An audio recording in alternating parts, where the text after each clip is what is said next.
Karthigai Deepam serial March 9 இன்னைக்கான எபிசோடில் என்ன நடக்கலாம் அப்படிங்கிறத ரிவ்யூவாக பார்க்கலாங்க.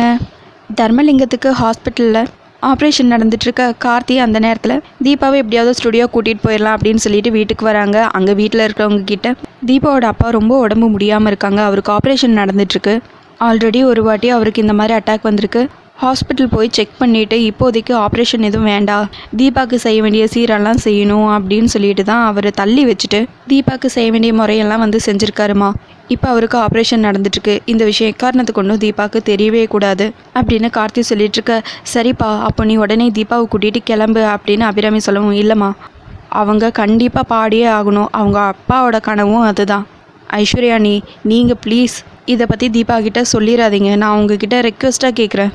நான் இப்போ தீபாவை கூட்டிகிட்டு போய் ரெக்கார்டிங் தேட்டரில் விட்டுட்டு அதுக்கப்புறம் ஹாஸ்பிட்டல் போகிறேன் அப்படின்னு கார்த்தி சொல்ல, ஆஹா நம்மளுக்கு ஒரு சான்ஸ் கிடச்சிருக்கு, இதை மட்டும் மிஸ் பண்ணிடவே கூடாது அப்படின்னு ராஜேஸ்வரி ஒரு பக்கம் மைண்ட் வாய்ஸில் அப்படியே யோசிக்கிறாங்க. அடுத்ததாக கார்த்தி நேராக ரூமுக்கு போகிறாங்க. அங்கே தீபா உட்காந்துட்ருக்காங்க.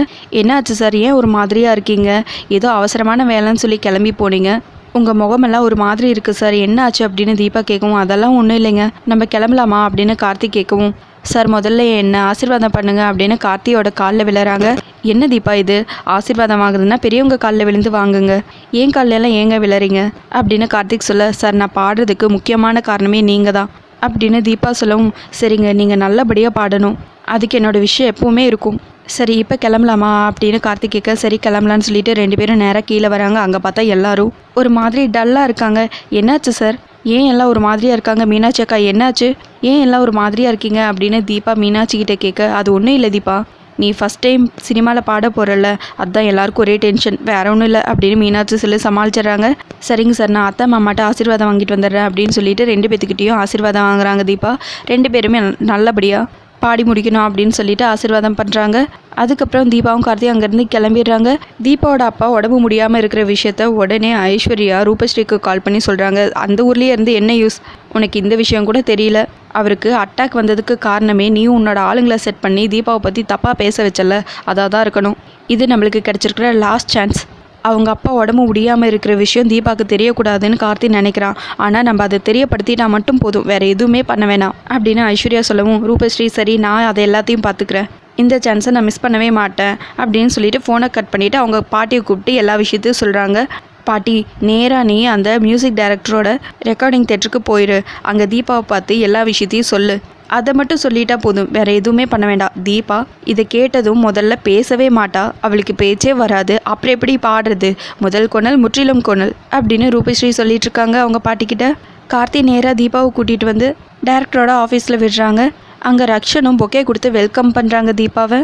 சார் நான் ஃபஸ்ட் டைம் நான் சினிமாவில் பாட போகிறேன், அதுக்கு நீங்கள் தான் காரணம், எனக்கு ஃபஸ்ட் டைம் சான்ஸ் கொடுத்ததும் நீங்கள் தான், அதனால் நீங்கள் என்னை ஆசீர்வாதம் பண்ணுங்கள் அப்படின்னு ரக்ஷன் காலில் விழுறாங்க. தீபா சிஸ்டர் என்ன சிஸ்டர் இதெல்லாம் வேணாம் சிஸ்டர் அப்படின்னு ரக்ஷன் சொல்லவும், அவரும் நல்லபடியாக பாடணும், நீங்கள் நிறைய பாடல்கள் பாடணும் அப்படின்னு சொல்லி விஷ் பண்ணுறாங்க. சரி ஒரு 2 வாட்டி ரிஹர்சல் பார்த்துடலாம், அதுக்கப்புறம் நம்ம ரெக்கார்டிங் பண்ண ஆரம்பிச்சிடலாம் அப்படின்னு சொல்லவும் தீபாவும் சரின்னு சொல்லிட்டு உள்ளே போகிறாங்க. ஆனால் கார்த்தி மட்டும், இல்லை தீபா நீங்கள் ரிஹர்சல் பார்த்துட்ருங்க, அதுக்குள்ளே எனக்கு ஒரு முக்கியமான வேலை இருக்குது, நான் அதை முடிச்சுட்டு வந்துடுறேன், நீங்கள் ரெக்கார்டிங் போகிறதுக்குள்ளே நான் வந்துடுவேன் அப்படின்னு கார்த்திக் சொல்ல, சார் என்ன சார் நீங்கள் என் கூட இருப்பீங்க, நானும் ரொம்ப எதிர்பார்த்தேன், நீங்கள் என் கூட இருந்தால் ரொம்ப நல்லாயிருக்கும் சார் அப்படின்னு தீபா சொல்லவும், நீங்கள் ரெக்கார்டிங் போகும்போது நான் வந்துடுவேன் தீபா அப்படின்னு கார்த்திக் சொல்லவும் தீபாவும் சரின்னு சொல்லிடுறாங்க. அதுக்கப்புறம் கார்த்தி அங்கேருந்து கிளம்பிடுறாங்க. ராஜாவுக்கு கால் பண்ணி வர வைக்கிறாங்க. கார்த்தி இங்கே எப்படி இருந்தாலும் ரூபஸ்ரீயும் அவங்க பாட்டியும் தீபாவை பாட விடாமல் பண்ணுறதுக்கு என்ன வேணாலும் பண்ணுவாங்க, நீ இங்கேயே இருந்து பார்த்துக்கோடா அப்படின்னு கார்த்தி சொல்லவும் ராஜாவும் ஓகேன்னு சொல்லிட்டு கேட் கிட்டேயே வெயிட் பண்ணிட்டு இருக்காங்க. கார்த்தி அங்கேருந்து கிளம்பி நேராக ஹாஸ்பிட்டல் போகிறாங்க. டாக்டர் என்ன சொன்னாங்க அப்படின்னு ஜானகி கிட்டே கேட்க, இன்னும் ஆப்ரேஷன் தான் மாப்பிள்ளை நடந்துட்டுருக்குங்கிறாங்க ஜானகி மைதிலியும். தீபா மெதுவாக அப்படியே அந்த பாட்டை பாடி ப்ராக்டிஸ் பண்ணிகிட்ருக்காங்க.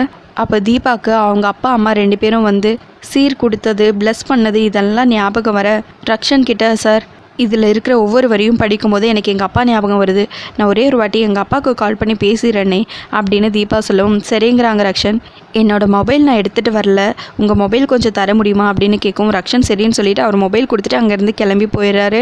தீபா கால் பண்ணி அவங்க அப்பாவுக்கு பேசலான்னு சொல்லிட்டு ஹலோங்கிறாங்க. ஜானகி அட்டன் பண்ணுறாங்க. புது நம்பராக இருக்கு மாப்பிள்ளைன்னு சொல்லிட்டு அட்டன் பண்ணுறாங்க.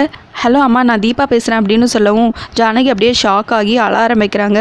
மாப்பிள்ளை தீபா தான் பேசுகிறா அப்படின்னு சொல்லவும், உங்களோட எமோஷனெல்லாம் கண்ட்ரோல் பண்ணிவிட்டு நார்மலாக எப்பவும் பேசுகிற மாதிரி பேசுங்க, மாமாவுக்கு இந்த மாதிரி இருக்கிற விஷயம் தீபாவுக்கு தெரியவே கூடாது. அவரோட கனவே தீபா நல்லபடியாக பாடணுங்கிறது தான். இந்த விஷயம் மட்டும் அவங்களுக்கு தெரிஞ்சதுன்னா அவங்க பாட மாட்டாங்க அப்படின்னு கார்த்திக் சொல்ல, சரின்னு அவங்க அழுகையெல்லாம் அப்படியே கண்ட்ரோல் பண்ணிவிட்டு தீபா கிட்டே பேசுகிறாங்க. அம்மா, நான் இப்போ பாட போகிற பாட்டு அப்பா மகளுக்கான இருக்கிற பாசத்தை பற்றின பாட்டு. அதில் இருக்கிற ஒவ்வொரு வரியும் படிக்கும்போது எனக்கு நம்ம அப்பா ஞாபகம்தாம்மா வந்தது. அப்பா கிட்ட பேசணுமா அப்படின்னு தீபா சொல்லவும், அப்பா உனக்காக வேண்டிக்க முருகன் கோயிலுக்கு போயிருக்காருமா, அவர் வந்ததுமே நான் உனக்கு கால் பண்ண சொல்கிறேன் அப்படின்னு சொல்ல, சரிம்மா அப்படின்னு சொல்லிட்டு தீபா ஃபோனை கட் பண்ணிடுறாங்க.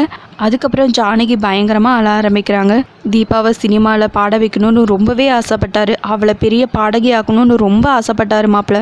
இப்போ இப்படி ஆயிடுச்சே அப்படின்னு ஜானகி சொல்லிட்டு அழுதுட்ருக்க மைதிலையும் அதே மாதிரி சொல்கிறாங்க. இன்னொரு பக்கம் ரூபஸ்ரீ சொன்ன மாதிரியே அவங்க பாட்டி நேராக ரெக்கார்டிங் தேட்டர் வராங்க. அங்கே பார்த்தா ராஜா வெயிட் பண்ணிகிட்ருக்காங்க. நான் தீபாவை பார்க்கணும், அவங்க அப்பா பாவம் ரொம்ப முடியாமல் இருக்காங்க, தீபா கிட்டே இந்த விஷயத்த சொல்லி எப்படியாவது தீபாவை கூட்டிகிட்டு போகணும், ஒரு வேளை தீபாவை பார்த்தா கூட அவர் பொழைச்சிக்கு வரோம் என்னவோ அப்படின்னு ரூபஸ்ரீயோட பாட்டி சொல்ல, சரி அதெல்லாம் நாங்கள் சொல்லிக்கிறோங்கிறாங்க ராஜா. நாங்கன்னா நீ ஒருத்தன் தானே இருக்க அப்படின்னு பாட்டி கேட்கவும், எனக்குள்ளே நிறைய பேர் தூங்கிட்டு இருக்காங்க, அதனால நானே சொல்லிக்கிறேன் அப்படின்னு ராஜா சொல்ல, ரூபஸ்ரீயோட பாட்டி இல்லை நான் சொல்லியே ஆகுவேன் அப்படின்னு பிடிவாதம் பிடிக்கிறாங்க. ராஜா சொல்லி பார்த்துட்டு கடுப்பாகி கடைசியில் அடித்து விரட்டுறாங்க ரூபஸ்ரீயோட பாட்டியை. வலி தாங்க முடியாமல் ஓடிடுறாங்க. ஒரு பக்கம் தீபாவோட அப்பாவுக்கு ஆப்ரேஷன் நடந்துட்டுருக்கு, இன்னொரு பக்கம் தீபாவும் பாட ரெடி ஆகிட்டாங்க. அதோட எபிசோடு முடிச்சிருக்காங்க. உங்களுக்கு இந்த வீடியோ பிடிச்சிருந்தா லைக் அண்ட் சப்ஸ்கிரைப் பண்ணி நம்ம சேனல் சப்போர்ட் பண்ணுங்கள். தேங்க்யூ.